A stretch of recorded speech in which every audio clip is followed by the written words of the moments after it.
So good afternoon, everyone. Let's try that again. Good afternoon, everyone.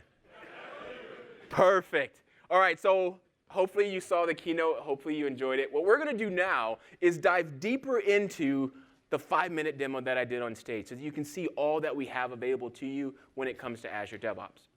I clearly have DevOps in my title, and one of the things that I get asked all the time is, what in the world does DevOps even mean? What was interesting is that I got asked that question at Microsoft. And if you go and you type azure.com/DevOps or visualstudio.com/DevOps, there's a sentence there. That was my answer when they asked me, what does DevOps mean? It took me 30 days to write that sentence. I labeled over every word of it, and I can defend every word of it. It's been published in books. I'm extremely proud of it. But recently, I saw this video that I wish I had seen before I labored 30 days over this definition, because to me, this video was just like, bang, that's where I was in my headspace. That is what I think DevOps looks like before and after. So what I'm going to do right now is I'm going to share this video with you, and then we'll talk about the video after.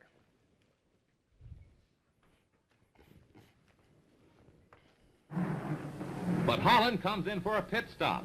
Time to refuel and change tires. Lou Moore himself changes the tires. Only 4 crew members, including the driver, are allowed to work on the car. It's a tense time. Holland stays in his seat, anxious to get away. Let's watch.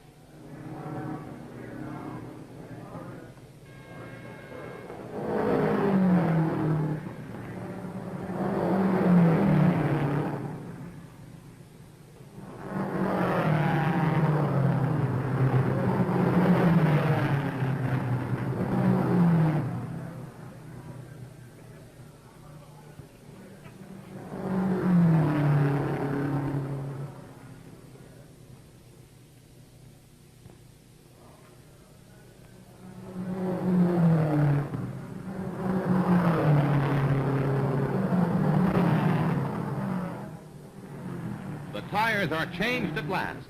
A crewman polishes the windshield as Holland moves away just 67 seconds after he stopped.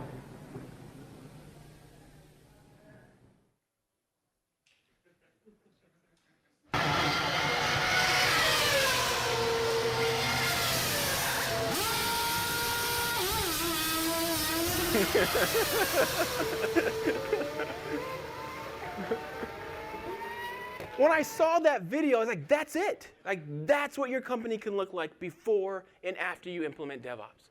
And I'm very active on Twitter, like I mentioned before, so I tweeted that video.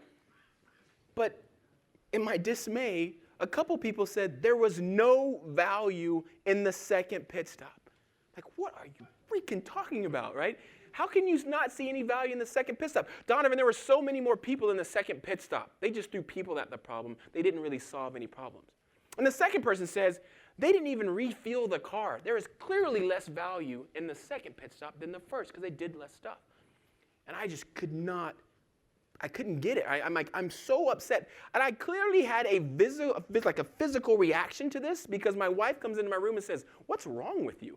Right? Because I'm like physically, like, they just don't get it. And I'm like mumbling to myself, like, I should write a blog post. She's like, yeah, you should write a blog post. Right? So there is a blog post of why this is a great analogy for a pit stop. But I want to talk to these first 2 people here. A funny story. So I'm telling this story, and I'm in England, and I start talking about the second person, and someone in the room reacts. I'm like, whatever, and I just ignore him. That was him. So I met the second guy in real life. But let's talk about the first one, the increase in the number of people. All right, I'm about to date myself and probably a few of you in this room. Who remembers a little company called Compact Computers? Yes, all the old people remember Compact Computers. For all the young people who did not raise your hand, it's called HP now, right? So they bought Compact. But that's where I started, right? I started back then writing Windows software at Compact Computers. I remember as an engineer there, when I was done writing software, I, Donovan Brown, would walk into the production server room where all the production servers were, pull out a tray, and type in my credentials. And the damn thing would just say, welcome, Donovan Brown. I'm like, this is awesome. And I would just beat on that server with a hammer, right? I would change the registry. I would delete files. I would copy my files wherever they needed to go, damn anything else running on that server, as long as my software ran when I was done, that was a successful installation. It was me swinging a hammer at a tire. And if I was quick enough to run out of there before the IT guy realized it, it was his problem afterwards, right? So you had to be fast back then, right? But you got to get out of that room real fast, and then all of a sudden it's their nightmare to keep it running. But all I had to do was get it installed. That was literally me. Try that today. Most of us have no idea where the production servers are. We definitely do not have the passwords to that machine. We have ops involved, devs involved, QA is involved, program management, auditing, security. There are literally more people involved in deploying software today than ever in our history. So on that level, it works perfectly. There are more people involved in deploying software. But I didn't see them as people. To me, I saw them as automation.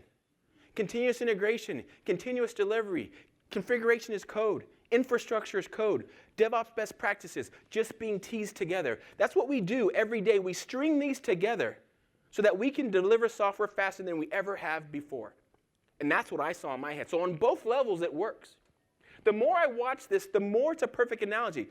I believe that DevOps is about delivering value. And to deliver value, you have to measure what you do. Even in your pipeline, you want to move as fast as you possibly can. If you watch this again, these two gentlemen here never move. They are monitoring a 3-second pit stop to figure out how they can make it a 2.5-second pit stop. You need to measure your pipelines. You need to measure the slowest part so that you can remove that. They do the exact same thing. Do you remember the first time you built a pipeline and it failed, and the next thing you thought is, man, I got to figure out a way to roll back, right? How can I get roll back into my pipeline because I didn't go the way that I wanted it to? Check this out. Person in the back has a jack. Jacks up the back of the car. At some point, that must have failed. You know why? Because that guy has a jack too. Right? That's exactly what we do in our DevOps pipelines, right?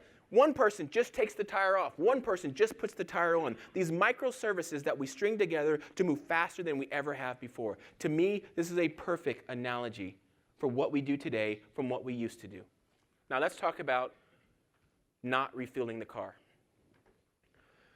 I believe this is like shifting left. What I mean by that is we've all gotten to the point to where, has anyone ever heard of the term code freeze? All the developers have heard of code freeze?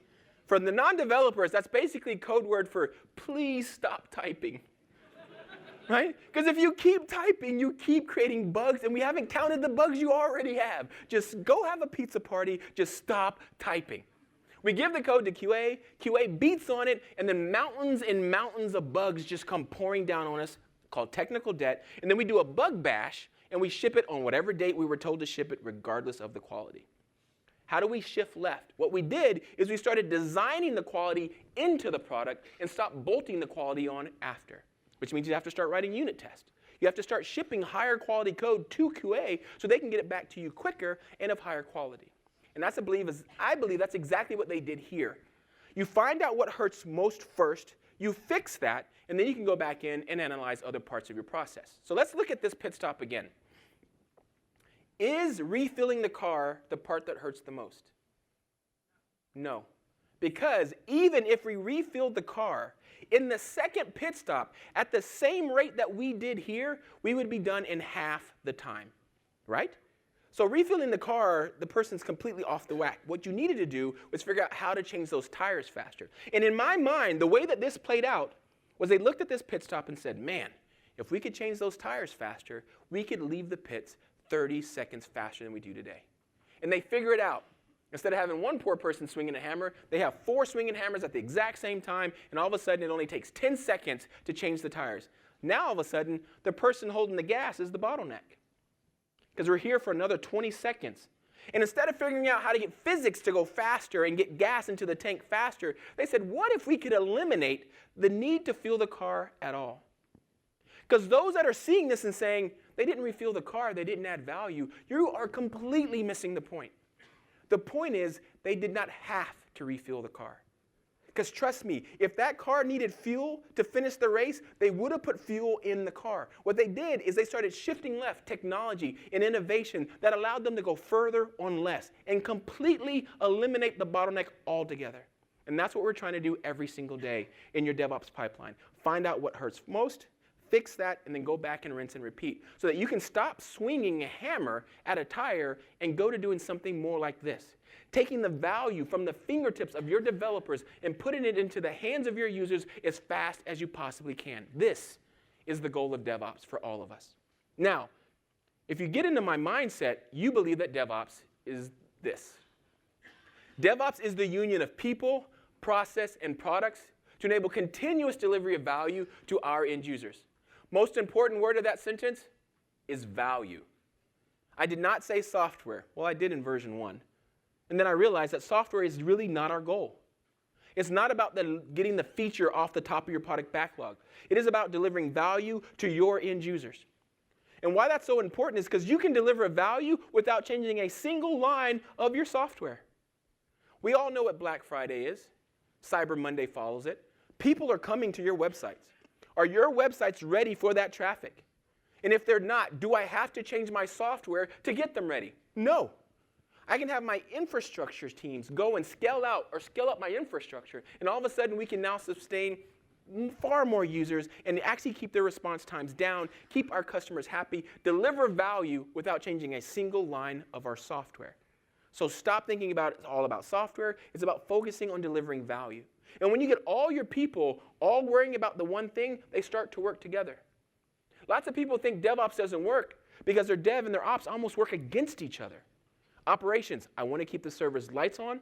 Devs, I want to change the servers as much as I possibly can. I, as an ops person, am incentivized to keep the lights on. The easiest way to do that is to stop you from changing it. You see the problem there? You get a big bonus by keeping the lights on the server on. So you're going to do whatever it takes to get that big bonus. I, as a developer, get a big bonus when I continuously add new features, and you stand in my way. However, if we were both incentivized the same way, if the goal was value to our end users, we would start to work together, because to get the big bonuses, we would have to work together. So you got to get your people on board.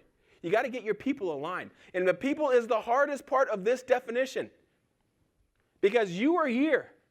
And I hope you leave this session energized, excited, and motivated to go do these amazing things and use the tools that I'm about to show you. But when you get back to work, all your peers that are not here, they're going to want to do it exactly the same way they've always been doing it, because it's comfortable. It's familiar. They know it. Hell, I don't like change. If I have to learn another JavaScript framework, I swear to God, goodness Lord. You know what I mean? It's like I just don't want to learn any more stuff. Right? My brain is full, but we got to be willing to do that. We all hate change, but we got to get them to realize that if we don't do this, we are going to lose. Remember the sounds of the cars lapping the other car while they were in the pit stop? That's you when you people don't get this. We have the process. We all know it's Scrum, Kanban. We know how to do this stuff. And we have the products, and I'm going to show you a whole bunch of them here in just a moment.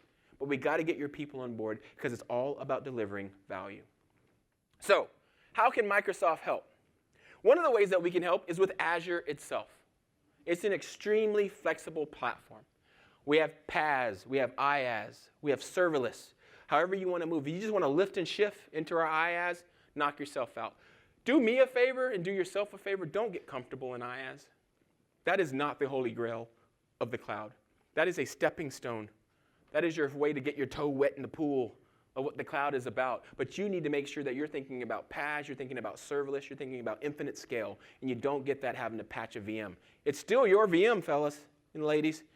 You still got to go patch it. You're still going to get that stupid thing saying, please reboot this server so that we can apply the patches. That's bad.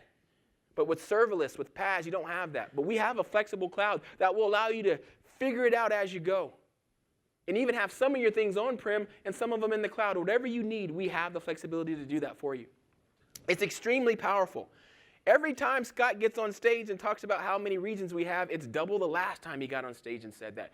We have more power than you're ever going to need. Right? So we have a very powerful cloud, and it's completely open.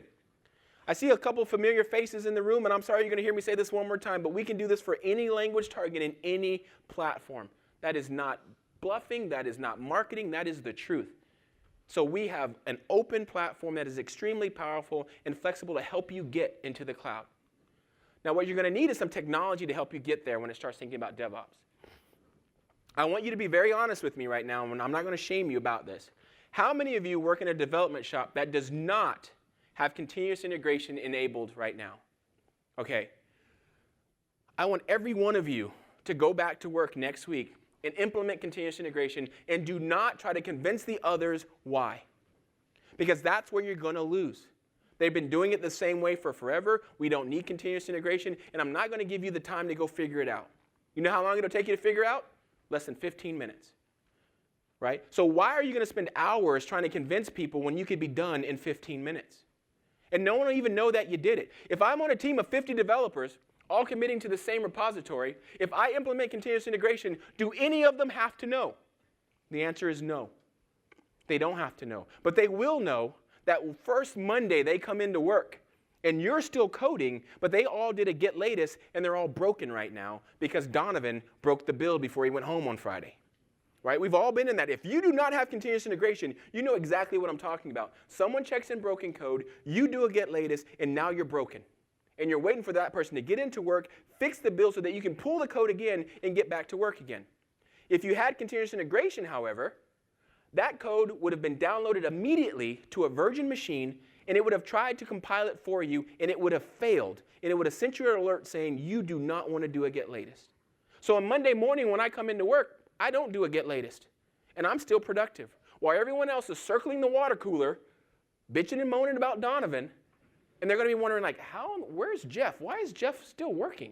And they're going to go over to Jeff and like, didn't you do a get latest? Like, hell no, I didn't do a get latest. Donovan broke the build. How do you know that? Well, Donovan always breaks the build, but besides that.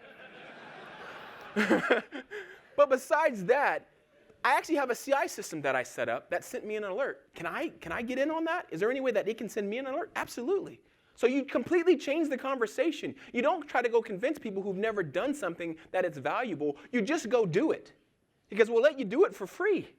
And as soon as it keeps you working and them not, they're going to want to figure out how you did that. And it changes the entire conversation.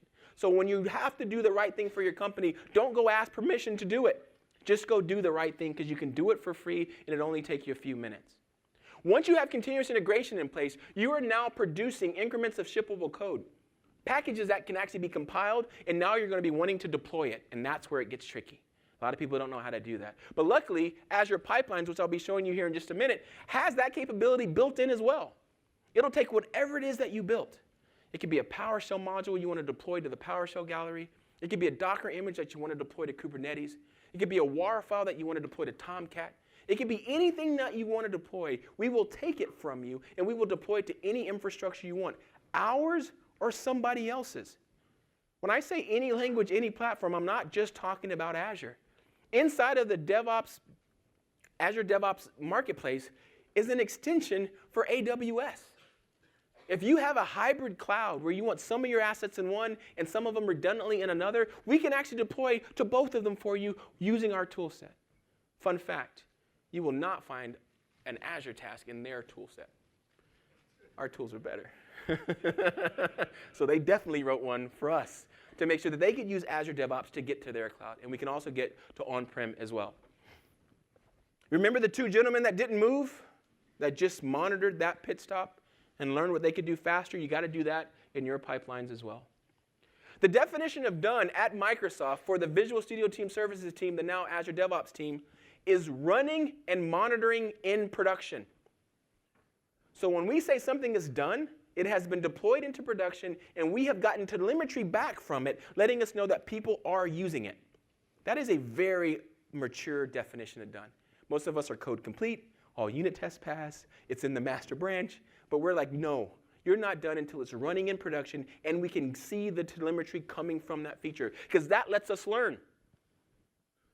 If you take 5 files and deploy them to a server, and nobody accesses those 5 files, did you deliver value? No. You just copied 5 random files to a server that no one seems to give a crap about, right? That's not value. Value is when people use it and get what they need from it. And the only way that you can determine that is if you monitor the application while it's being used. And just because no one uses it, that doesn't necessarily mean they're not valuable. But maybe the navigation is not intuitive. Maybe they can't find it. Maybe you need to put marketing dollars behind it to make sure people are aware of it. Whatever the case might be, what's cool is if you're monitoring it is you can go put the marketing dollars behind it and see if it moves the needle or not. And if it does, let's do more of that because the marketing helped. Or maybe we go and change the navigation a little bit and see if more people find it. But you're not guessing anymore on if what you're doing is valuable or not. You have metrics that let you know that that is indeed valuable. How many of you are agile? I think I asked already. Many of you agile? How many of you have had a marketing person, I hate to beat up the marketing people, but come into your office screaming that the sky is falling, you got to stop what you're doing and do this feature because this feature is going to make us $1 million. And what do you do as a dev? You move heaven and earth, push all these deadlines, and you make that feature work. Did you add value? Are you all rich now? Right? They can still say, we did the right thing. But if you actually had telemetry monitoring that feature that you just moved heaven and earth to put into production, and as a developer now, you can do that. Yeah, I'll go add your feature for you. But I'm going to put telemetry in there that tells me every time it's actually used. So the next time you come into my office screaming about what I got to do, I can pull up this chart that says, you're full of crap. Because the last time I did what you said I had to do, 4 people used it out of the millions of people that use our website. And I have the telemetry to back that up, right? So again, use that telemetry to your advantage. On Azure DevOps, we collect 7 terabytes of telemetry every day of all of you using our tools. And we analyze that to make sure that what we're delivering to you is high quality and valuable to you. Introducing Azure DevOps, aka VSTS. We did more than just rebrand it, right? What we've allowed you to do is use as much or a little of it as you'd like. We got a lot of feedback from people. Hey, our code's in GitHub. We don't need your repos. We're already using issues effectively. We don't need your work item tracking. But every time I go into your tool, there's this navigation that's confusing. People don't know where to go. I wish I could streamline your navigation to only have the features enabled that I intend to use. And that's exactly what we decided to do. So now, if you only want one of these pieces, you can take it. But I'm a firm believer that, yes, each individual tool is great on its own, but they're better together. But if you want to use Jenkins, because you have a huge investment in Jenkins, you don't want to throw that away, I completely understand that. And you can actually plug Jenkins in, part of our pipelines, and still use our test plans, still use our artifacts, still use our unlimited private repos for free. If you're paying for private repos, you need to be on Azure DevOps already, because I can save you money tomorrow. Just move your repos, and it's free.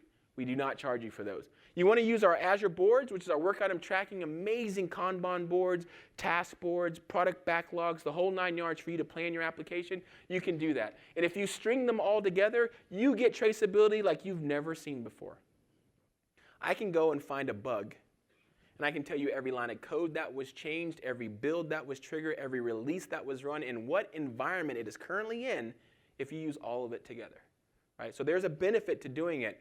But you don't have to start. You don't have to rip and replace what you have. That's a very scary thing. What I would encourage you to do is find the one part of your pipeline that is the bottleneck. That one part of your pipeline that gives you that anxiety, you know that little funny feeling you get in your stomach? When you're doing a deployment, he's like, man, if it's going to mess up, it's going to do it right there. That's the part I want you to focus on. Find which one of these 5 services fills that gap for you and fix that one problem. Because we'll talk to whatever you want to on either side of us. You want to use Jira, you want to use GitHub, you want to use GitLab, you want to use Selenium, you want to use something else, but plug us in where it hurts the most and allow us to fix that for you. And hopefully what will happen over time is you're going to learn to build confidence in what it is that we're doing here at Microsoft. Because the Azure DevOps team uses Azure DevOps to build Azure DevOps. It's a really weird inception thing. The version of Azure DevOps that we actually use is the first one to get all the new production changes. That's how you get the quality up. Right? If you screw up, you can't come to work tomorrow, so you better not screw up. And what's really crazy is the instance that we use installs itself on top of itself while we're freaking using it, right? And how that happens is unfreaking believable. But that's how much we trust our tools, and we hope that you'll learn to trust our tools as well. Now, again, it says it right there, plain as day, any language, any platform. I've been saying this for years, and I remember one of the first times I said it, someone tweeted at me, he's like, any language? I was like, yeah, any language, I don't care, right, bring it. I said, fine, I still do VB6. I'm like, really? Like, sorry for that, but okay. But I said, okay, challenge accepted. And I wrote this huge blog post on how to use VSTS at the time with VB6. You know the hardest part? Installing VB6. It doesn't want to install on any modern OS, right? So I had to, half the blog post is how to get VB6 to install. But once I did, I could do all the DevOps best practices with it, right? So again, when I say any language, I really mean it. And when I say any platform, I mean it. We are the only provider of a CI system that gives you Mac OS, Linux, and Windows. All of them hosted for you in the cloud. You know what you have to install? Absolutely nothing. You don't have to have any resources. You don't have to have an old machine under your desk. You don't need anything. You just give us your code, and we will build it on any platform that you want. And that's the power. That's what has gotten so many people excited. How many of you have gone on GitHub, gone into a repository, and found 2 or 3 YAML files for the build? Like most of us. They have one for AppVeyor, they have one for Travis, or they have one for the Circle CI and one for someone else. Why? Because to get to all the platforms, they had to use several different services, which means they had to be built by several different people just so they could reach Mac, Linux, and Windows. And now, you can get them all with one YAML file. One YAML file to rule them all. Delete the others, create one, and we will run it on any platform that you want. And I'll show you some examples of that here in just a second. Because I happen to write a PowerShell module. I'm very proud of it, just thanks to a lot of help. Some of my contributors are here in the audience. We just went over 100,000 downloads of this PowerShell module, which is the most popular PowerShell module for VSTS in the marketplace right now. And I basically build on Mac, Windows, and Linux. Because funny enough, casing means nothing to us in the Windows world, means everything in the Linux and Mac world, right? And I'd had tasks that simply would not work right. Functions that we had written that only worked on one platform and not the other. But using this, I was able to test on all of them and knew that when I shipped it, everyone who downloaded it on any platform was going to be successful. I'll show you some of those pipelines here in just a second. These tools expand what we're able to do in the Azure ecosystem. And again, do not rip and replace. If you already like Ansible and it's successful, I encourage you to keep using it. You're already using Chef and you're good with it, I encourage you to keep using it. Just find that one part that hurts and let us help you there. And then eventually, hopefully we can help you everywhere. If you're using if you're using, what's the other one? Octopus Deploy, and you like it, knock yourself out. I hired Damian Brady from Octopus Deploy, so if you need help with it, I actually have a guy on my team who can help you with it, right? You want to use Chef? I hired Stephen Maraski right out of Chef. You need help with that? I have a guy on my team who's an expert in that. So we are here to help you regardless of the tools in which you use. I used to make fun of Jenkins, and now I embrace Jenkins, right? Because I don't care. If you're running it in Azure, I'm here to help. That's the only requirement here. So how in the world do you get started with this new thing called Azure DevOps? So let me find the right browser here. And that's going to be this one here. So first place that you can go is azure.com/DevOps. It's going to take you to a page like this. This is a great place to go if you've never used our service before. If you've already used our service, just go to dev.azure.com. And what will happen then is it'll bring you into an experience where you can see all of the organizations and accounts that you've already used. For example, here. So this is my black shirt account, and on the left-hand side is every other account that I have all over the world that I'm a contributor in. And you'll also notice that on this page here, there's a different number of dots on each one of those projects. So if I were to go and look at one of these projects, you see this one has all the services enabled. This one, on the other hand, called My Express, only has pipelines enabled. And here, I basically have pipelines, boards, and tests. And if I want to turn on or turn these off, let's go into Express, for example. So this is just a Node.js Express application. And if I drill in here, you'll see my navigation on the side basically just has overview and pipelines. To turn this stuff on, it's really simple. You simply go into my projects, go into my service, and they're just toggles. You toggle on the services that you want, toggle off the services that you don't need. As you start to mature and use the tool, you might turn more and more of these on. But what it does now is it allows you to streamline your user interface so it's really easy for you to get started. Another way that you can get started is from the GitHub Marketplace, which is what I showed today in our demo. Inside of the GitHub Marketplace, under either continuous integration or continuous deployment, you're going to find Azure DevOps, or Azure Pipelines, which is a portion of Azure DevOps. So here you can just add this to your account and then bill it to whatever organization inside your account you want. And you get 10 concurrent pipelines, unlimited build minutes on Mac, Windows, and Linux for absolutely free if you have a public repo, right? So if it's an open source public repo, we will not charge you for everything that I just said. Mac OS, Linux, Windows, 10 concurrent pipelines and unlimited build minutes on all of our hosted resources, absolutely for free for all your GitHub public repos. It's insane. This is us doubling down on our open source commitment to the world. So getting started is very easy. You go to azure.com/DevOps, or if you already have an account, go to dev.azure.com. Some person asked me earlier, so Donovan, what's the path for all of us that already use VSTS and are doing account.visualstudio.com? What do we have to do? You don't have to do anything. Eventually, all those will magically turn into dev.azure.com/your account name. As a matter of fact, you can type that right now, and all your accounts will still continue to work. And any accounts you make tomorrow, you can still type in account.visualstudio.com if you wanted to, and it would work as well. And we're going to have to stay that way for backwards compatibility for some time. There's lots of tools out there that know the old format and not the new one yet. So don't worry. There's nothing that you have to do. Now, the other question that was asked was, but I don't see all the cool stuff that you showed in my VSTS. How do I get that? You click on your face, believe it or not, and you come over here to preview features. These are feature toggles that you control yourself. So if you're not seeing the new navigation on your VSTS account and you want to, just click on your face, and when the drop-down drops down, pick New Navigation. And you can actually do this at 2 different levels. For yourself, but if you have an entire organization, there's certain things that you can turn on the org level as well. So I can come here and say, for the entire Black Shirt account, there's other features that I might want to toggle on or off. This is very valuable information for us. Remember the monitor and learn? We monitor every time someone turns one of these on, and more importantly, we monitor when they turn it back off. Because that lets us know they didn't like what they saw, and we need to go back in and do some more work. And we don't force these features upon anyone until 90% of the people turn it on and leave it on. That lets us know that we've gotten the feedback that we need, right?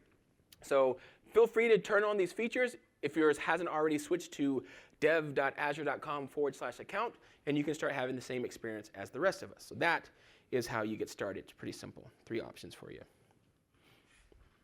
Azure boards. This is our work item tracking. So this is where you'll be able to do Kanban boards, capacity planning, task boards, product backlogs, the whole 9 yards. So when you want to plan your work, this is where you would go to plan your work. It's different than issues in GitHub. Issues in GitHub are basically just a text box. Type whatever you want inside there, and then you tag it to death to try to figure out if it's a feature or if it's a bug or whatever the case might be. Inside of our tool, there's actually a work item type called a bug, and another one called a task. So there is no need for you to tag it to figure out what it is. It is actually created as the type it's supposed to be. And what's really powerful about that is that if I know that you're creating a bug, there are certain questions I need to know the answers to. What are the steps to reproduce? What was your expected outcome? So I can ask you questions if I know you're reporting a bug, which I don't need to ask you if I know that you're asking for a feature. What is the acceptance criteria?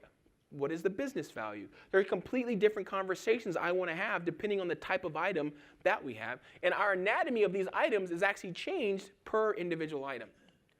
Now, a lot of people say, well, that's good and all, but your item doesn't look quite like I want it to look. Luckily, you can customize it now. So you can go in there and say, you know what? Your product backlog item's close, but I wish it had this extra task or this extra field. You can actually add those fields to our online product now and customize it to fit your team to a T. Before you do that, I would encourage you to learn why we created the task the shape that we did. Because there's a lot of history and a lot of engineering went into why we created the bug to look the way that it does, the product backlog item to look the way that it does. And I would encourage you before you customize it to go learn why we did that. And if you truly come to the realization that, no, I understand why you did it, we still need it, then knock yourself out and customize it. I've just met way too many customers who have customized themselves into a corner, right? And just, they were like, are migrating from this old tool to this new tool because we don't like the old tool, but I'm going to customize VSTS into the old tool. And I'm like, I don't understand why you left then, right? Because literally this form looks exactly like the old one. What was the point? So make sure you understand why we made the decisions that we made. Now this is going to be a fun one because what I'm going to show you here is not just any old boards. I am inside MS Eng. It says MS Eng right there. That is Microsoft Engineering. The stuff I am showing you now are actually where the teams work that build Azure DevOps. There's 50 of them across the world. Some of them are in Raleigh, North Carolina. Some of them are in Redmond, Washington, where we're headquartered. And some of them are in Hyderabad, India. All 50 feature teams have boards very similar to this one that basically is the status of their work. And it's all driven by our build definitions, our work items. You can see how many bugs are assigned to each individual, who's lagging behind and needs to get to work, the bug activity, the trends. And this is a dashboard that you can completely customize through widgets that we have available for you.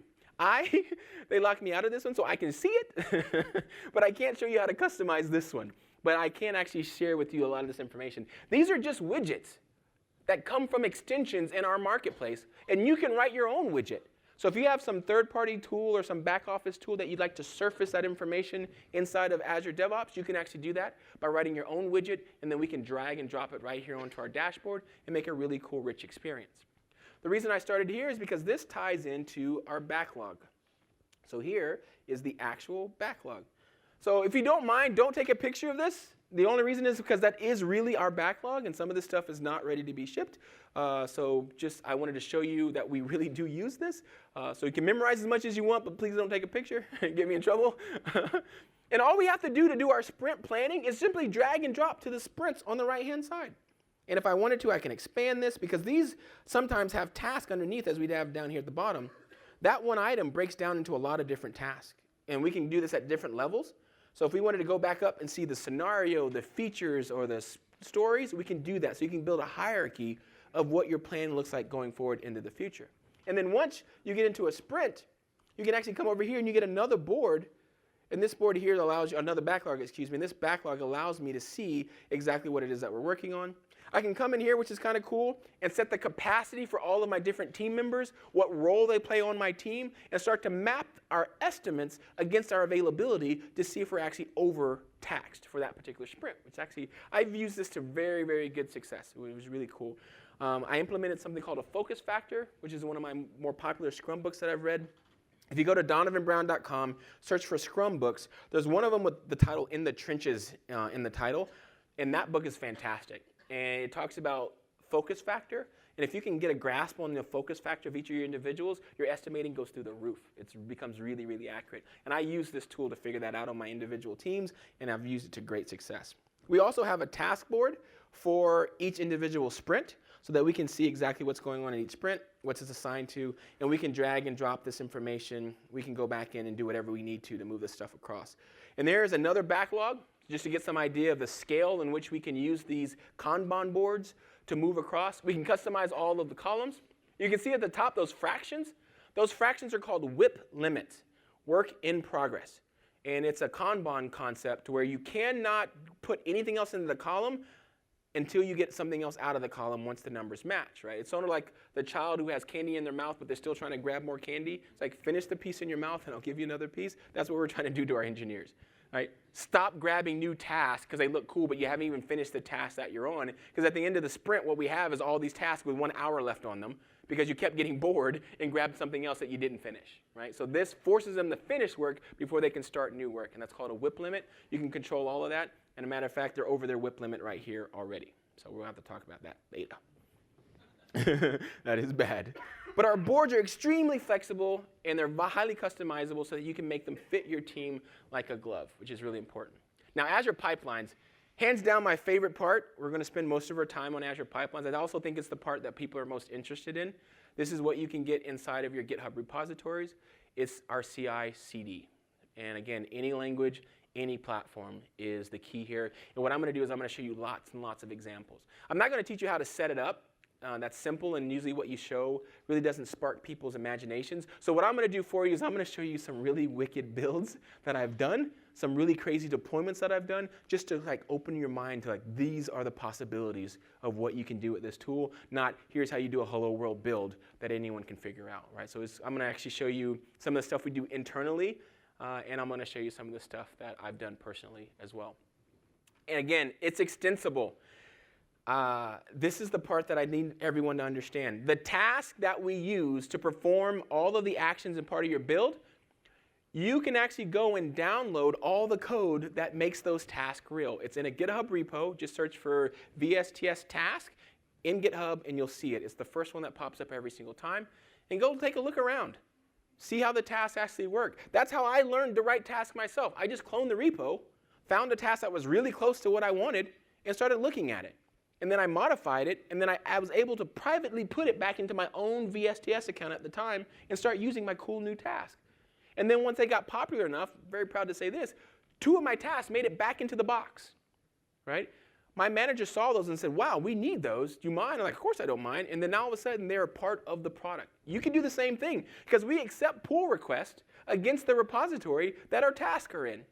So if you're ahead of the game or you're really passionate about Rust or really passionate about Go and we don't have the task that you need, don't wait on us, right? Just go clone the repo, make the change, and submit a pull request. We can accept it, and then you can say, that was me, right? And point at that task and realize that you had an impact on the entire world that's using this particular tool. The extensibility is the most important part of this particular slide. Do not wait on us. You can fix this stuff yourself. You want to be able to deploy repeatably. And what's really cool is CI is just the catalyst that gets all of this stuff moving, but CD is where most of our customers are struggling. Lots of us that are good at Agile are now producing increments of shippable code.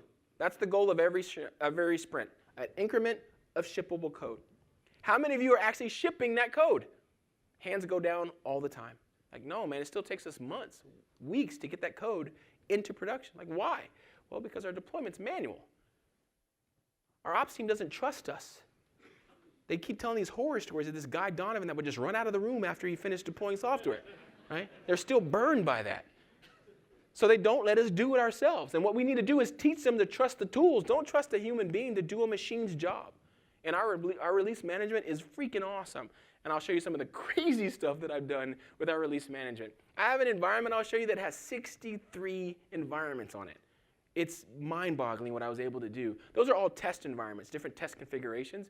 But if you get through there 3 hours later, I know that that code is rock solid. And I can push it into production and know it's going to run the way it's supposed to. So let's go take a look around Azure Pipelines. So I'm going to take you here. So this is one of my projects that I love to demo. It's called People Tracker. It started off as a simple MVC application with an Azure SQL database. And as we added new functionality, I added new functionality. One of which was databases. A lot of people now want to know, how do I do change management on my database? Because when I added a new feature, it might have changed the schema of my database, and I don't want to have to do that manually while my front end is being deployed automatically. I want to deploy the entire solution as one entity. So I was like, that's good. So I added database to the project. And then all of a sudden we acquired Xamarin. And they're like, now we got to do mobile. So what I kept doing is I just kept growing up this demo to where it now has a Docker container in it, it has app service in it, it has a database in it, it has a mobile app in it. And I build it with one build definition. For Mac, I build it for iOS, Android, Docker image, database project, Selenium test, all with one build. Not 3 or 4 or 5 builds all having to come together. Because I have the ability to build on all those platforms, this is one build definition that does all of that. For example, I've broken my build into what we call phases. So one phase that you see scrolling by now, which is called mobile on Mac.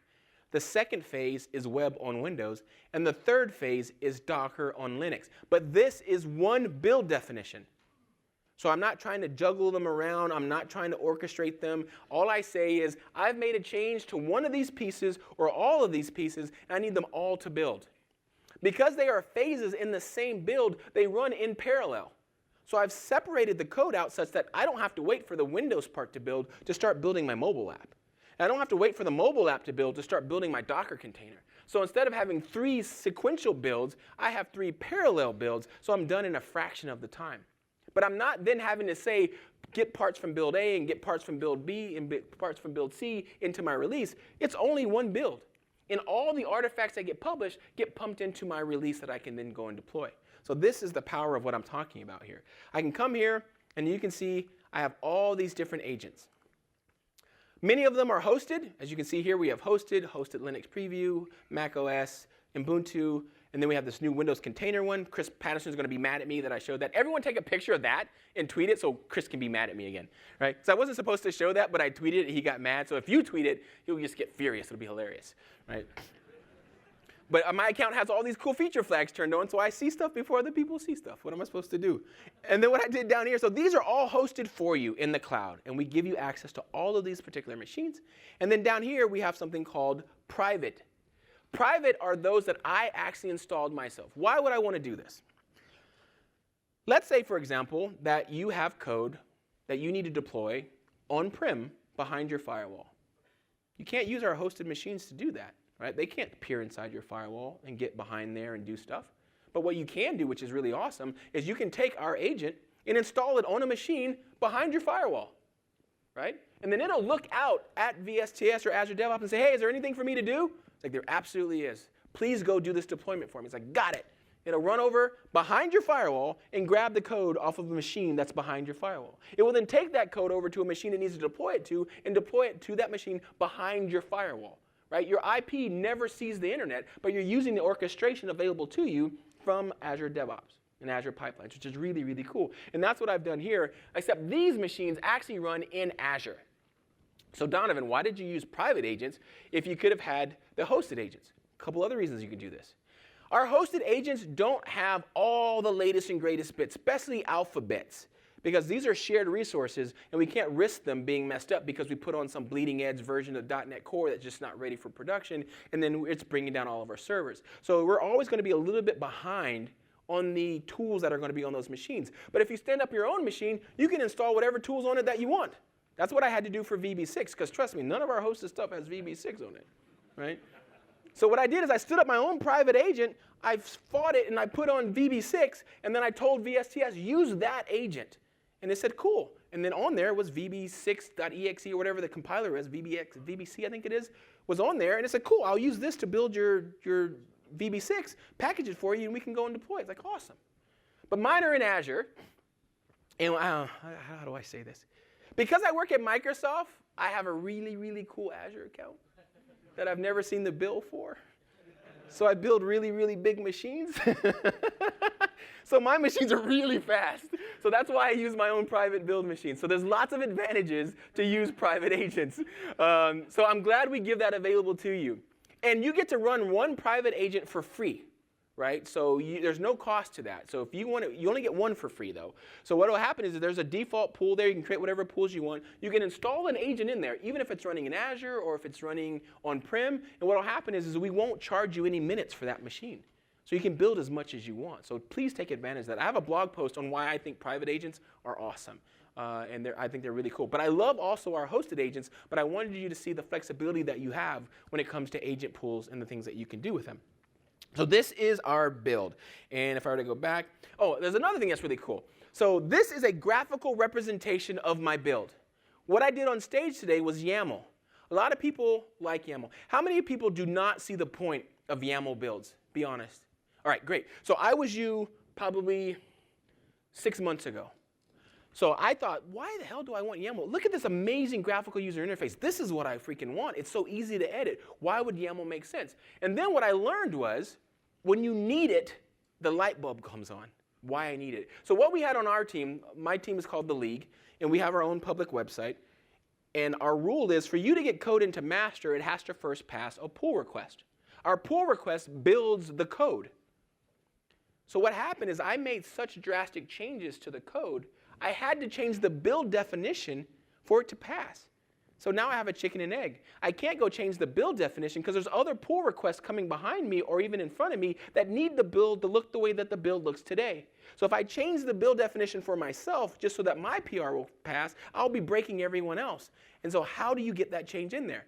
Man, I wish I had it in YAML instead, because the YAML definition would have been in the repo itself, which means I could change the build however I wanted to, and then when I committed my pull request, my build definition would have been used to build my code, yet not break everyone else's builds. Right? So for those of you who didn't raise your hands but didn't understand the point of YAML, that's one of the points of YAML, right? That you can actually have it move with your code. The other thing is that you can review the changes, and now they're versioned in version control. It's really a powerful concept once you get over the fact that it doesn't look cool like this. I'm going to teach you a trick on how to have the best of both worlds. So what I do is I come in here and I drag and drop and giggle as much as I want while I'm building my pipelines, because I love this user interface. Then what I do is I scroll up here to the top, and I choose my pipeline, and I say, show me the YAML that is this pipeline. And what it's going to do is it's actually going to show me all the code that I would write that would be the YAML for this particular thing. And I copy this, and I paste it, and I act like I'm a YAML badass, right? Like, yeah, look what I did. I just used drag and drop. It was easy. Then the question comes with Donovan. What happens when you need to modify this? How do you do that? Cool. I'm glad you asked. What you do is you modify or add the individual thing that you need, and then you can export just that YAML part. And then copy that and paste it into your actual YAML file that you're using as part of your repository. This way, I get the best of both worlds. I get a nice, rich graphical user interface to do my editing, but I get the power and flexibility of a YAML build. So I wanted to make sure that you knew that you could actually export just the YAML for the task that you're on. You don't always have to export the entire thing over and over again. Okay? So that's really cool stuff, too. So that's the CI part. Let's talk about the continuous deployment part as well. So here, I want to scroll down to, yes. So this is a pipeline. After I build the Docker container, after I build the database project, how many of you are using SQL Server? How many of you, keep your hands up, how many of you know what SSDT stands for? Put your hands down if you don't know what it means. All right, half of you put them down. For those of you that don't, those that put your hands down, SSDT stands for SQL Server Data Tools. It is Microsoft's best kept secret, right? It's awesome technology that we've been giving away for free and nobody freaking knows it exists. So what it does, it allows you to version the schema of your database into a project inside of Visual Studio that you can then act upon as part of your DevOps pipeline. You remember the days where I would make a change to the database, so I'd write my alter script, and then Dave would make his change to the database, and he would write his alter script, and then Mary would make a change, and she'd write our alter script, and then we would send all these alter scripts to our DBA, and they would bless the alter scripts, right? And then they would go and attempt to run it for us, and then realize that there was a key off, and next thing you know, all hell breaks loose. Stop writing your own alter scripts. What SSDT allows you to do is to extract all of those objects from your SQL Server and put them inside of Visual Studio. And you can see them now, and you can modify them there, and then you commit them with the change that you're making. So when I commit my code to add a new column, you can actually see the SQL changes that are going to change my database as part of the change itself. And then this tool takes care of making sure that my database that I pointed at looks like it needs to look without me ever writing a line of alter anything. It's brilliant, brilliant stuff. And I actually use it as part of this demo. Normally what I do is I show you this app. The app has first name and last name, but no middle name. And we basically put a middle name in the app on stage while you're using it, and you never see an error. And I literally change the database out from underneath you, the Docker containers, the mobile app, everything. It's really, really cool stuff. And the way that I do that is I have these tasks. So you saw I had a dev and a QA environment. Those are all pulling from that one build definition. And what we do is we run the same 12 tasks in dev, in QA, and prod, just changing configuration settings. So as you can see here, the first thing that we do is we use a DevOps best practice called infrastructure as code. That is where you take the definition of the environment upon which you want to run your application and you codify it into a text file. In our case, we're using ARM, which is Azure Resource Manager templates. It's just a big giant blob of JSON that says, hey, Azure, I need an app service, and I need a SQL Server database, and I need a Linux server with Docker tools enabled, blah, blah, blah. And I give that file to that very first task, and it says, hey, Azure, I need this. And Azure says, you already have what you need. It's like, great, thanks for checking, and then I'm out, and I go to the next one. Or it says, I need this. Like, oh, I don't have that yet. Let me go provision that for you. And then I'm going to give you back all the access that you need to that new environment so that the next task in your build actually completes successfully. So that's called infrastructure as code. You should not have to go into the Azure portal and click around anywhere to stand up a new server, to stand up a new app service, to stand up a new database. What you should be doing is defining that infrastructure in a file that is in source control, and then let our tools act upon that for you. If everything is the way it's supposed to be, it'll be a no-op. If anything is out of line, it will automatically fix it for you. We've all been there where the app is working perfectly, then all of a sudden it's not. Then you realize someone went onto the server manually, checked the box they weren't supposed to check, and now it's a needle in a haystack trying to figure out what in the world did someone change that broke our app. But if you had infrastructure as code, even if I went in there and unchecked that box, if I run the build again, it'll go back and put everything the way it's supposed to be, and my app will be up instantly. No more needle in a haystack. Infrastructure as code is crucially important. Now what I do is, now that I have the infrastructure stood up, I'm using SSDT in that very first one. I'm saying, hey, I have this DAC pack, which is like the digital fingerprint of the schema for my database. Please take it and apply it to the database that I point you at right now. At runtime, I do a comparison between the schema in the production database and the schema of the DAC pack. And then I write, and I'm talking I as in the tool itself, all the changes necessary to bring your new database into line with the schema without losing a single line of data. I've seen it do some really cool stuff, like take out the data, put it into a temp table, go and rebuild the table, and then copy all the data back into the table afterwards. So I didn't have to think about any of that stuff. It knew if it could or could not safely make the change, and if it cannot, it will error out and say, no, what you're trying to do is too drastic. I cannot do this for you. This demo is currently using my own Docker host just running on a Linux machine in Azure. I will upgrade this eventually to Kubernetes. So those two tasks that you see there that say stop image and run image will go away to just do something like a Helm update or a kubectl apply, whatever it is I decide to do for my Kubernetes cluster. But what I'm doing there is basically manipulating my Docker. I'm saying, hey, stop the old image and then go run the new image for me. And then down below, I have web services that are running inside of app service inside of Azure. And what I'm doing there is actually swapping slots. How many of you are familiar with app service? Anyone using app service? How many of you are using deployment slots? Most of you, good. So for those who are not using deployment slots, I encourage you to start investing in them. Because what it allows you to do is a zero downtime deployment. How many of you were using ASP.NET that raised your hands? So you're doing Xcopy deployments, right? So what ends up happening is, while you're Xcopying, if you don't use deployment slots, your customers cannot use your site. You should put up that offline, be right back, we're making it more better, sorry for your inconvenience, thank you for your patience kind of crap, right? You put that sign up, and in the background, you're copying files as fast as you possibly can onto that server, and then what you do is you take the file down, and then finally everyone can access your site. Problem is, when that file is up, you can't access your site either. So did all the files copy correctly? I don't know. Is everything going to run the way I want it to? I hope so, fingers crossed. Let's take the page down and see. Holy crap, it didn't work. Put the page back, right? And all of a sudden, everyone's like, okay, we'll be back. It was just, we were just joking, April Fools, like we'll be back in a minute. And you got to go figure out, how do I troubleshoot a problem that I can't even see? Because the only way to see it is to let my entire customer see it as well. That's where Azure App Service has this thing called a deployment slot. So what we do is we give you a mirror image of your production site behind your production site that your customers cannot see, but you can. So they're still using V1 while you're trying to deploy V2 into the staging slot. You can take as long as you want. Your customers are still happily using your application. Once it's safely deployed into the staging slot, you can start running smoke tests and litmus tests against the application. Make sure it's actually even going to load, that everything looks good. And if you like it, you simply swap the two IP addresses. Zero downtime deployment. Your customers are none the wiser. They just see new features come on. That's exactly what I'm doing with that series of tasks right there.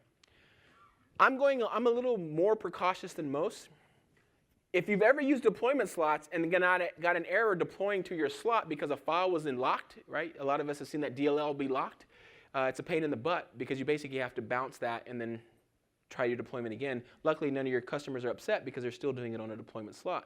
So what I do instead is I stop the deployment slot. That takes everything out of memory, and then I copy the files there knowing I will never have a file lock issue because there's nothing in memory right now. Then I turn that slot back on and let it warm up before I swap them. So I basically guarantee that I will never have an error. If you do have that error, I recommend this pattern. It is actually documented on my blog as well. Then I go back in and I run Selenium test. Because this is a mobile application involved, I go back and I actually use what used to be called Hockey App that's now inside of App Center to distribute beta copies of my Android and my iOS application to my testers. They open up their phone, they touch my app, and it gives them a notification saying, hey, there's a new version of that app. Would you like to go and start testing it? And they can download it without being tethered to anything. Downloads the new version just like it came from the App Store. They can start using it. I can start collecting telemetry, and I can even go back in and start collecting crash analytics and all kinds of cool stuff. The very last task there is where we take the mobile application and we deploy it into what we call our test cloud. In Denmark, I got to go see this room. It's pretty cool. In Denmark, there's a data center that has shelf after shelf after shelf of every phone you can ever imagine. And they're all just sitting there, all plugged in, waiting to run a test. And it just so happened when I got into the room in Denmark, one of the screens lit up. And we got to see this tool install the customer's application onto the phone, wake up, start using the application, and then report all the status back to Azure DevOps. So you're actually testing on real hardware. These are not simulators. They are not emulators. These are actual phones just sitting there waiting to do your builds 24 hours a day. It's kind of neat little data center that we have in Denmark. But that's where those tests are actually going to go ahead and run. And then what I do is I rinse and repeat this exact same thing in my QA environment. The only thing that changes is all the machine names are different. But you want to do the exact same thing in one environment to the next environment. Do not change what you do in every environment because you didn't learn anything from the first environment. The whole point is I've done this so many times that by the time I get to production, I have 100% confidence it's going to work. Because I saw it work in dev, I saw it work in QA, I saw it work in staging, so I'm going to do the exact same things in production, and we're going to be successful. If you change what you do in every environment, the only time you know if it's going to work in production is when you finally deploy to production, and that's not when you want to figure out it's not going to work. So what you notice here is the exact same 12 tasks in build as it is in QA. Now I'm going to make myself a hypocrite. Because in production, it's only slightly different because we're not deploying our mobile apps to individuals. We're now publishing them to the store, right? And when you go to the store, that is production. That's the end of the game, right? So this is the weird exception, and I had to do it in 2 different stages because the Apple Play task only works on Mac. But everything else I was able to do on Windows. But it's really nice to have a dev environment with as many stages as I need to be able to effectively deploy my application. I didn't have to have a dev A and a dev B and a dev C. No, this is prod, and prod involves all of these cool things here as well. So another thing I want to show you here real quick, like I said, we're going to spend a lot of time on CI/CD. This is an actual production product. This is the build that runs all your pull requests. Every time you send me a pull request, this gets run against your code. And you keep wondering why it dies. It's because of this one right, where is it? So when you send a pull request to me, you're using as an anonymous user. You're not allowed to change my build number. That's the task that blows up every time. So what I do is I requeue it. And then when I requeue it, it's going to do it as me, and then you'll get your checks. So I figured out how to get the checks to show up. I'm talking to one of my contributors for this product, so excuse me, but so that he knows why the build was failing. The build won't fail anymore. I'm going to get that squared away for us. But as you can see here, I'm actually running this against Mac, Windows, and Linux again. This is a PowerShell module, and PowerShell, for those who did not know, does work on Mac, Windows, and Linux. And what I'm doing is I'm installing the package, and I'm running my unit test to make sure that it works on Mac, Windows, and Linux. And then when we're done with that, we go and test it again in all these different environments, and then we deploy it out into the PowerShell gallery, all through using our tool set here. One other thing I wanted to show you here is this monster. So check this out. That is a lot of freaking environments. So what we're doing here, there's 63 of them. So I have another product that I work on that's open source called YoTeam. You got to be a brave soul to do a pull request on YoTeam. Because your code has to survive every one of these 63 environments before it will make its way through a pull request with me. That is 3 hours of just painstaking biting your nails. God, please make it get through all these environments. Because if it fails, I start it over again. But what I do know for a fact is that if your code gets through this, it is perfect. And anyone can get on stage and demo YoTeam, and it will work perfectly. For those who don't know what YoTeam is, it is a command line tool that will stand up all these cool pipelines that I've been showing you simply by answering about 5 or 6 questions. You type YoTeam, answer a few questions, and I will go build you a pipeline for Node.js, Java, .NET Core, or .NET Full Framework, and even the PowerShell module now. Right, so it basically makes standing up these pipelines really easy so that you can start rubbing DevOps on it and making everything better really, really quickly. But I wanted to show, I remember it was cute. So this person is challenging me on Twitter. Yeah, but can you handle an environment of 21 stages? It's like, how about 63 stages? I'll raise you another 40 stages. Like, yes, we can handle whatever you want to throw at us because this is the kind of stuff that I was able to build. And this has been a lifesaver. I can't tell you how many bugs escaped into production before I had this pipeline. Because I couldn't, to test this manually, just imagine, right? I'm testing against TFS 2017, TFS 2018, and Azure DevOps. I'm testing Node, I'm testing Java, .NET Core, and Full Framework against Docker, against app service with and without deployment slots. That's what this is doing for me. To do that manually, I would just never test it all because I simply don't have that much time to invest. But when I automated it all, I'm like, go ahead. I'll see you in a couple hours. Tell me how good the code is or not. It made my life a lot easier and the quality of the product much, much better. This is how Azure DevOps deploys Azure DevOps. So this is the actual pipeline that deploys that product out every single day. The very first ring is ring 0. That is where the Azure DevOps team actually works. So they're deploying different portions of their tools, to different what we call scale units. So each ring is actually multiple scale units, or like basically different environments. But that very first one is where we work. So we're the first ones to see any of the features. If they don't work for us, we will never pass them on to you. We call it dog fooding in the United States. In Europe, they call it drinking your own champagne. Say it however you want. It's making sure that if there's something wrong, we're the one that pay the price, not our customers. It's really important to us. And what we do is we leave it there for 24 to 48 hours, and we monitor all the telemetry to make sure that it was good enough for us. And remember, 48 hours allows it to work in Raleigh, North Carolina, allows it to work in India, back into Redmond, and then again, around again, right? We have to work on it for 48 hours. And if it survives us, we'll then move it to the next ring, and so on and so forth. The last ring is a very special ring. That ring is just for one customer, right? Every one of the other ones is shared except that one. The Windows team is our largest customer on the planet and actually justifies their entire own stamp of Azure DevOps. They will have over 2 million work items and the largest Git repository in the world, coming in at 350 gigabytes.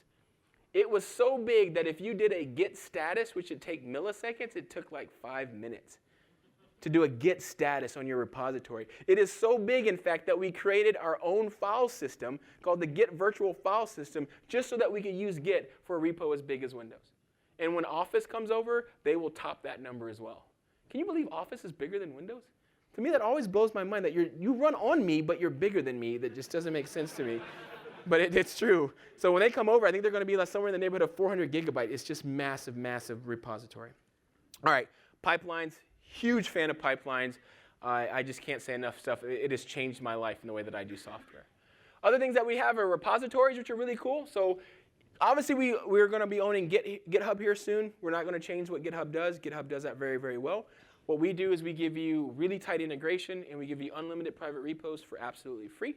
And I'm going to quickly show you those. And I'm going to, again, show you that inside of the world that we live in as Microsoft. So let me find the right tab for that. Here. So this is actually our repository. And it's actually running builds right now. So those builds are actually running inside of our Git repository. We all work out of master. We have all 50 feature teams create feature branches and push them back in the master every single day. We're able to do that because we use a technique called feature flags. If you want to learn more about feature flags, I'll have a resource at the end of the slide deck that you can go and learn more about that. One of the really cool things here is that we have a fantastic pull request experience. Our pull request experience allows you to get conversations. You can use emojis and GIFs. I have this dancing GIF, if I like your code, that I'll put in your code, which is kind of cool. It's actually me dancing, which is hilarious. But you can do like really silly stuff in there. But you can also do really, really serious stuff in there. So we do 600 pull requests a day. Remember I talked about shifting left when it comes to quality? How many unit tests do you believe that we run in our pull request? Just yell out a number, anyone. 10,000. That's a good guess. 10,000 is a really good guess. You're basically about 70,000 off. We run 83,000 unit tests against every single pull request, and we do this 600 times a day on just Azure DevOps, right? So if you ever wondered if it scales, there's your answer, right? And we do that, what is that, 17 minutes? We ran 83,000 unit tests in less than 20 minutes to verify. And if I remember once, so every time I do this demo, no matter where I am, no matter what time zone I'm in, there's always a build running. And I saw one fail. It only had one unit test fail. Can you imagine the crushing defeat I had to feel when you submit a pull request and just one freaking test fails? And we will literally reject it. Go figure it out. Submit another pull request. That thing is dead. Right? We also do cred scans, we do security scans, we do all this cool stuff in our pull request. So by the time it gets into the front of a user, we can go back in and verify that and push it into master. But again, I can't go too far into feature flags, but I have some resources for you here at the end. So I just wanted to show you that we use repos. They scale really, really well. If you are paying for repos, you need to stop. We give you unlimited private repos for free. Now, the last thing we're going to talk about are test plans. This used to be Test Manager. If you remember the WPF application, we've basically taken all that functionality and we moved it into a cloud-based solution, which means you can now access it from everywhere. Because before, you had to be on a Windows machine because it was a WPF application. But now what you can do is you can use it from anywhere because it's just a web-based application, and you can test anything that you want with it. As a matter of fact, I'm going to very quickly take you inside of test plans. I was able to do training on test plans right after we moved it because the training for the on-prem product still worked. It's exactly the same product. You can create several different types of what we call test suites. And a suite is just a collection of test cases. We have 3 different types. One of them is a static one. You just put whatever test cases you want in there randomly, and then you can order them. The other one is what we call a query-based test suite, which is where you would write a query that says, I want any test cases that are priority 1 to automatically show up in this test suite, because these are our P1s that we have to run on every release. And I don't want to have to, every time we change the status, go and figure this stuff out. So what we do is every time you open the test suite, we run that query and pull in anything that matches that criteria. It's pretty convenient.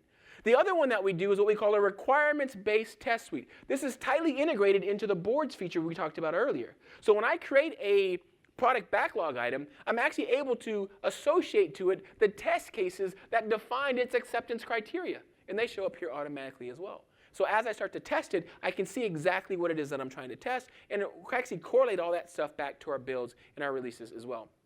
And you can run your tests pretty much anywhere. So I come over here. I can even run, now that one you're not going to see right away. The one that says desktop app, that is actually coming very, very soon, and I wanted to make sure that you knew it was coming, because a lot of people come here and say, oh, this is just for web applications. Donovan duped me. No, I didn't. It's coming, right? You just got to wait for that second one to show up, but you'll be able to test your on-prem products just as easily as you test your web products as well. You can have multiple configurations in this tool to help you build your entire test matrix.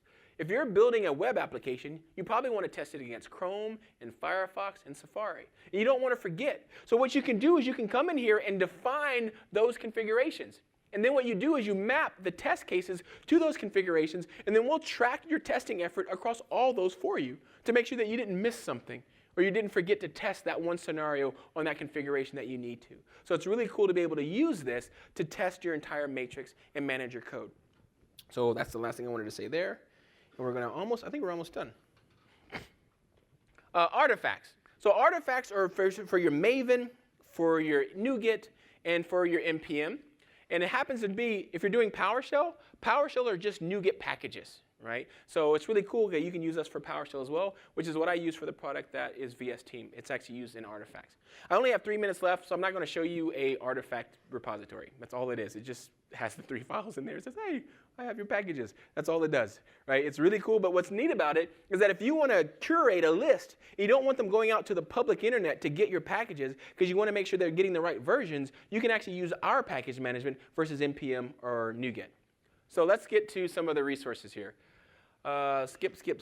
This is my team. You might have just seen Jessica Dean. She's here. She was in Scott Hanselman's general session. She is a dynamo. She's the smallest one of us, but probably the most powerful of all of us, right? If you get a chance to see Jessica Dean speak, I highly recommend it. The other person who is here today with us is Steve Moraski to her right. He is our chef expert. I'm Donovan in the middle. Damian Brady's in Australia. He'll be with us here next year. He just had a son, so we let him stay home. And he worked at Octopus Deploy if you need help with that. And Abel Wang on the far end is the best programmer I've ever met. He wasn't able to make the trip this year, but he is guaranteed he will be here next year as well. And what we'll do when we're all here together is we will go to the DevOps booth, and you can come hang out with us, ask us questions. We did it at Build. It was awesome to have everyone come and say hello. If you need us, you need to use that hashtag, LOECDA, which stands for the League of Extraordinary Cloud DevOps Advocates. All right? We didn't make it up. Well, Steve made it up, but the community's kind of latched onto it, but most people just call us the League. And if you use that hashtag, all 5 of us will come read your tweet and see if we can actually help you. It's sort of like a bat signal, right? So if you use that, we will come and we will read it. So please do not leave here and say, I wonder if this will work, hashtag the League, ha ha ha, because we'll all read it and we will not be laughing. The last thing I want to leave you with are some really cool resources that we have inside of Microsoft for Azure. Friday, which is Scott Hanselman's show, I am a guest host there. So when there's DevOps-related stuff, I usually come in and do some shows for him. We also have Azure Toolbox, Visual Studio Toolbox, where you're going to see a lot of Azure DevOps news stuff coming out there. If you want to learn more about how we do safe deployment, how we do feature flags, how we keep up with keeping 50 feature teams all in sync from architecture, you need to watch the DevOps interview show. If the name is Manil Shah, he's been on there 3 times, or Aaron Bjork, who's also been on there 3 times, watch all of those shows. They are the best shows that we've ever recorded. They blow your mind with how complicated it is to be inside of Microsoft, yet we figured it out. If we can figure it out, we can help you figure it out. We're completely transparent on how we implement DevOps inside of Microsoft using our products so that you can do the same thing. If you have ideas for shows, tweet them at me. I'll get the guests. We'll come down and sit down and talk about it. Again, we have another show called the DevOps Lab, which is where we take a problem and we solve it right there in the side of the show. Again, I am at Donovan Brown, and our league's website is there, and I have 9 seconds, so good deal. Thank you so much for having me, everyone. I hope you enjoyed it.